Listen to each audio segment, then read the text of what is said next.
તમે આ પથ્થરો અને છાણ ફેંકી મને થકવી નહીં શકો. જે છાણ તમે મારી ઉપર ફેંકો છો તે મને ફૂલો સમાન લાગે છે, જેથી તમે મને યાદ અપાવો છો કે મારું કાર્ય કેટલું પવિત્ર છે. તમે વિચારતા હશો કે આ સાવિત્રી ગંદી સાડીમાં ભણાવવા જશે. ના, હું મારી સાથે બીજી સાડી રાખું છું. શાળાએ પહોંચી હું સાડી બદલી નાખીશ, પણ તમારા અન્યાય સામે મારો અવાજ કદી નહીં બદલું. લોકો કહે છે કે સ્ત્રીઓએ ઉંમરો ન ઓળંગવી જોઈએ. હું પૂછું છું, શા માટે? જો સ્ત્રી નહીં ભણે તો આ સમાજ કેવી રીતે ભણશે? જ્યારે હું નાની બાળકીઓને અક્ષર ગૂંથતા જોઉં છું ત્યારે મને થાય છે હું માત્ર એક શબ્દ નહીં પરંતુ તેનું આખું ભવિષ્ય બદલી રહી છું.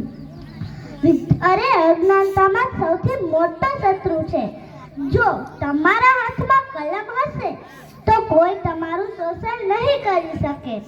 વિધવાઓનું મુંડન થતા જોઈ મારું હૃદય રડી ઉઠે છે. આ સમાજમાં થતા સ્ત્રીઓ પર અન્યાય સામે લડવું એ જ મારો સંકલ્પ છે. કન્યા શાળાનો દીવો મેં પ્રગટાવ્યો છે, હવે તેને મસાલ બનાવવાની જવાબદારી તમારી છે.